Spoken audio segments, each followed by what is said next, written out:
বাংলাদেশের সামগ্রিক পরিস্থিতি এই মুহূর্তে খুবই খারাপ, দুঃখজনক এবং নৈরাজ্যকর একটা পরিস্থিতির মধ্যে আমরা বিরাজ করছি। জঙ্গিবাদ বা জামাতে ইসলামীর যে ধৃষ্টতা বা তাদের উগ্রপন্থী যে আচরণ, সেটা একদম চরমে গিয়ে পৌঁছেছে এখন বাংলাদেশে। এবং ঢাকা বিশ্ববিদ্যালয়েও তারা এর আগে একটা সমাবেশ করে, আরো আগে, সেটা আরো মাসখানেক আগের কথা, তারা বলেছে যে মেয়েদেরকে হেজাব পরতে হবে এবং যারা হলে থাকে যেসব মেয়েরা, তারা অনেক সময় জিন্স বা ওয়েস্টার্ন পোশাক পরে বের হয়, সেগুলো তারা পড়তে পারবে না। সম্পূর্ণ বোরখা বা হেজাব পরে তারপর বের হতে হবে।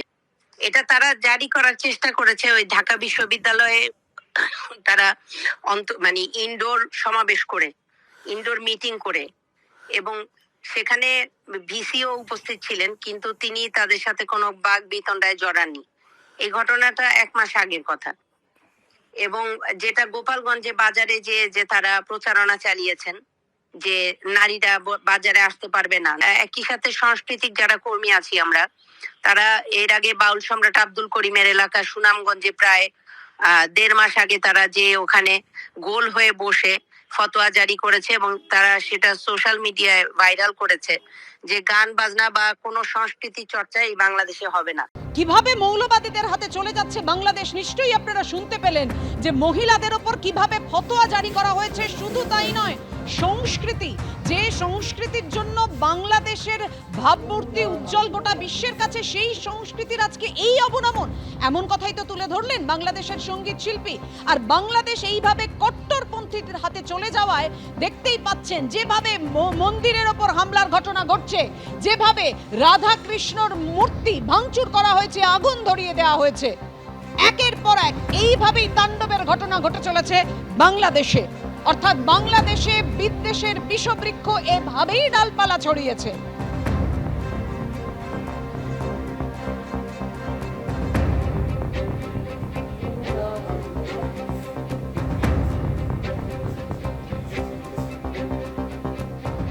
কিভাবে ইসকনের মন্দিরে হামলার ঘটনা ঘটলো, ইসকনের কলকাতা শাখার ভাইস প্রেসিডেন্ট রাধারমন দাস তিনি কি বলেছেন দেখুন। অ্যাকচুয়ালি আমি অনেক আশাবাদী ছিলাম কি মনে হচ্ছে আস্তে আস্তে এটা শেষের দিকে যাচ্ছে, কিন্তু সকালে যেটা ফোন খুলি এটা আমি খবর পাই কি আমাদের একটা যে ঢাকা উপজেলাতে আমাদের ইসকনের একটা নামহাট সেন্টার ছিল, ওখানে দুষ্কৃতীরা 2টো থেকে 3টের মধ্যে সকাল সকাল এসে ওরা পেট্রোল ঢেলে দেয়, আগুন লাগিয়ে দেয়। খুব সুন্দর ওখানে বিগ্রহ ছিল, লক্ষ্মীনারায়ণ ভগবান আছেন ওখানে, রাধাকৃষ্ণ বিগ্রহ আছেন। তো পুরো বিগ্রহ নষ্ট, ক্ষতিগ্রস্ত হয়ে গেছেন, পুরো মন্দিরটাই নষ্ট হয়ে গেছে।